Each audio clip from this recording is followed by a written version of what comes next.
Takbo yung mga tao.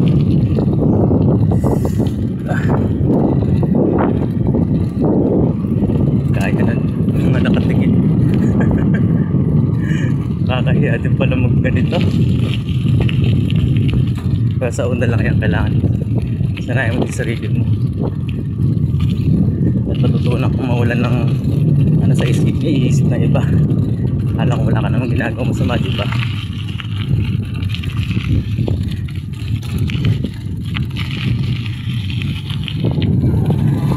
So Erne bubod ng 4.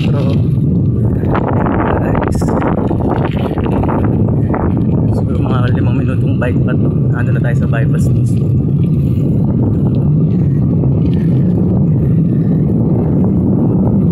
Yung way na lang yung nare-record ko. Baka nakukumay na kayo sa mga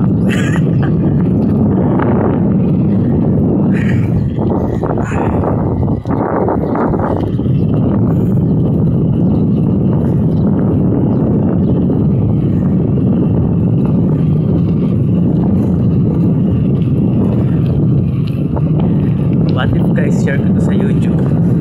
Manonood pa kayo. Share ko yung mga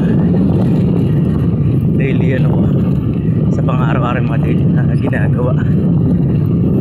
Try lang, diba? Wala naman masama eh. Pero syempre wala naman din manonood sa una. Pero malay ko, diba? Subok na subok. Ganun tayo dapat. Susuko na ibang bagay, malay mo may mangyari, diba? Tulad ito guys, sinusubo ko yung pag-vlog kahit natin ko alam kung may patutunguhan ba to.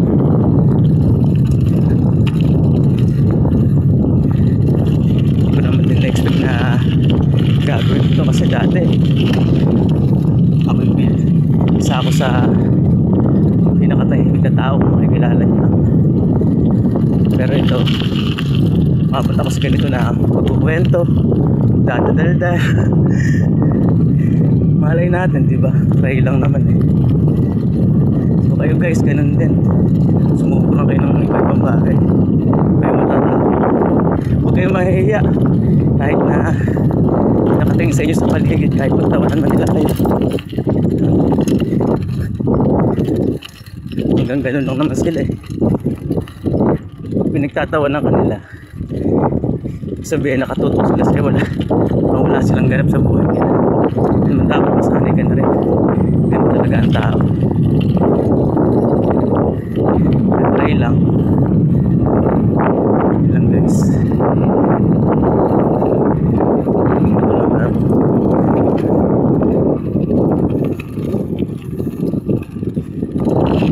Upload ko sa YouTube.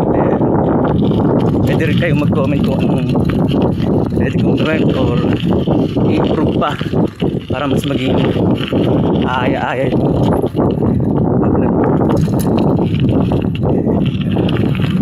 So bago makarating ng bypass dito sa norte, kaya medyo malubak, kaya mabagal tayo. And siyempre nakawanan lang ako. Hawak ko itong cellphone.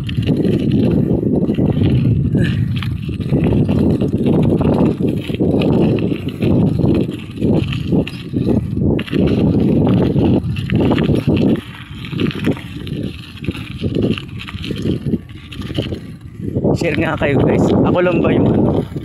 Kunyari pag ganito yung, or kunyari nagbabike or nagmumotor, pag nasa mahabang biyahe, tapos mag-isa ka, kung ano-ano yung kwentong pumapasok sa isip mo. Ganun din ba kayo? Ako kasi ganun ako eh. Kung ano-anong naiisip ko eh. Minsan parang tatawa din ako sa sarili ko, lalo pag mahaba yung biyahe or yung ganito man, yung tahimik lang.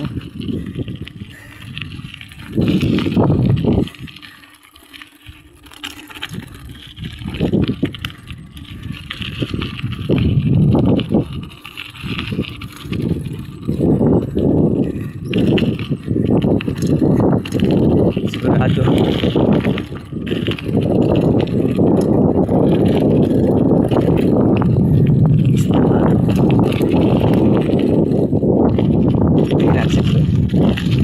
morning kuya.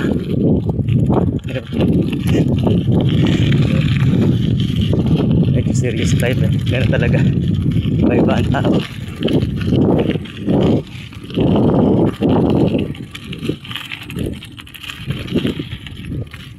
Yun lang, balik ako kung saan nga para sa ano, habang nagbabike ako.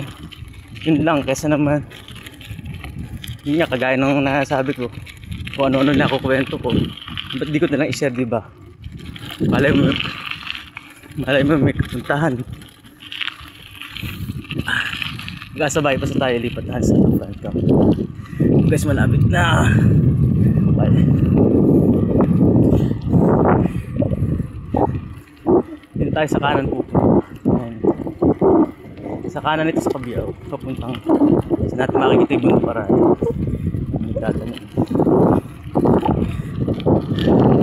ganda dito sa hapon o sa umaga simula magpahangin o mag-jogging, pwede. Ingat ka nga sa mga sakyan kasi medyo matulin eh. Ito na tayo.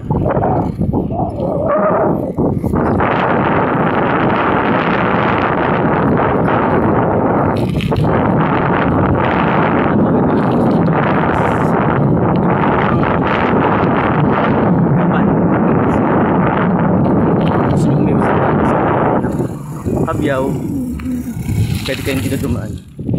Patayin ko na.